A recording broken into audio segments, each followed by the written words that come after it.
नमस्कार मित्रांनो, विदर्भाचा खाद्याडमोमध्ये तुमचं स्वागत आहे। चला तर आज मी घेऊन आलेली आहे सरळ, सोपी आणि चविष्ट अशी रेसिपी।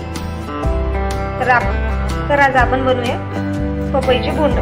पपईचे बोंड बनवण्यासाठी मी इथे अर्धा किलो पपई घेतलेली आहे, छानपैकी धुवून घेतलेली आहे आणि ते सोलून सुद्धा घेतलेली आहे। तर आता मी या पपईचे छोटे छोटे काप करून घेणार आहे।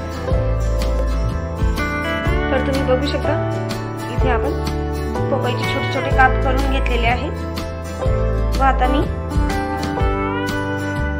पपई 15 मिनिट उकडून घेणार आहे। व यामध्ये मी पाणी सुद्धा टाकून घेणार नाहीये, कारण पपईलाच पाणी सुटतं।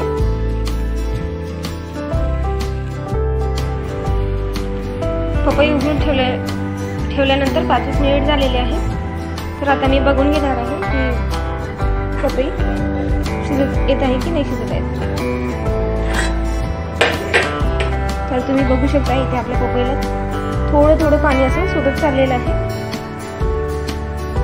तर आता मी आणखी झाकून देणार आहे, आणखी 10 मिनिट शिजू देणार आहे।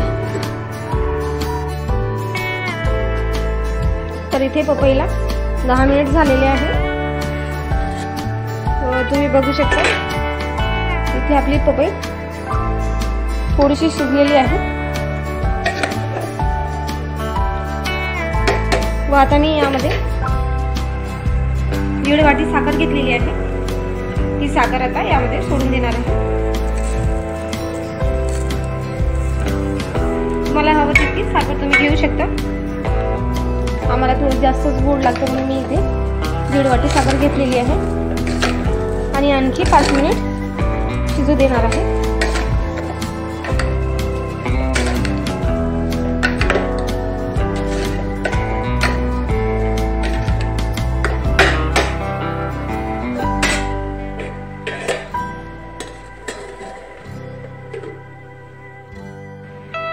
आपल्या पपईला शिजायला फक्त 5 मिनिट राहिलेले आहे। त्याच्यामध्ये मी आता बोंडमध्ये टाकण्यासाठी मी इथे इलायची बारीक करून घेणार आहे। मी इथे 3 इलायची घेतलेली आहे आणि ती त्यामध्ये थोडीशी साखर टाकून ती बारीक करून घेणार आहे। तर उरलेले 5 मिनिट झालेले आहे आणि तुम्ही बघू शकता इथे आपली पपई छानपैकी शिजलेली आहे आणि साखर सुद्धा विरघळलेली आहे। तर आता मी हे 10 मिनिट थंड व्हायला ठेवून देणार आहे। आपले 10 मिनिट झालेले आहे व आता मी यामध्ये इलायची पूड टाकून घेणार आहे। जर तुम्हाला आवडेल तर तुम्ही यामध्ये खसखस आणि सोप सुद्धा टाकू शकता, ते ऑप्शनल आहे।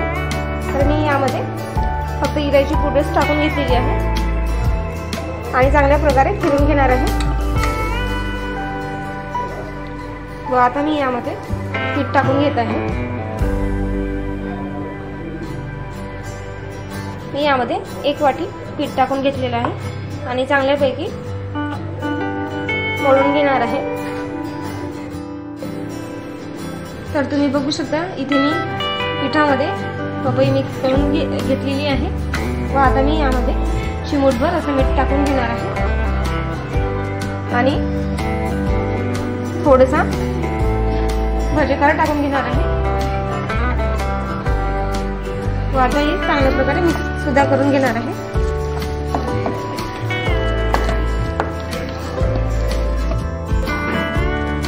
हे बॅटर चांगल्यापैकी मिक्स झालेलं आहे व आता मी एका साईडने तेल सुद्धा गरम करायला ठेवलेलं आहे।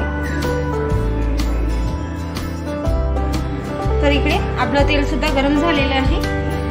आता मी अशा प्रकारे बोंड टाकून घेणार आहे कढईमध्ये।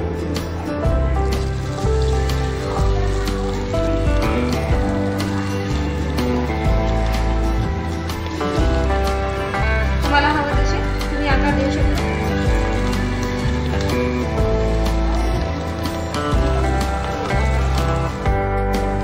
तुम्ही बघू शकता आपला बोंडाचा कलर ब्राऊन असा झालेला आहे।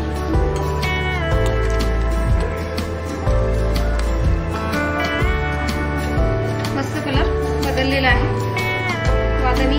ताटामध्ये काढून घेणार आहे.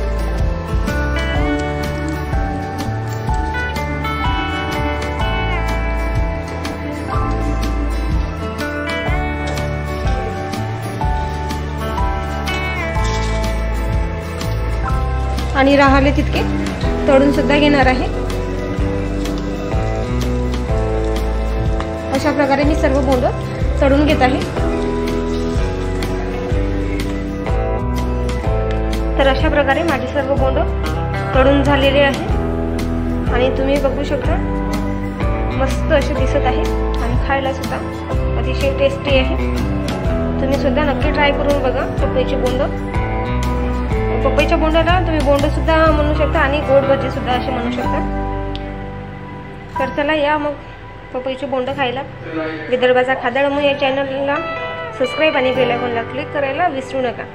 धन्यवाद.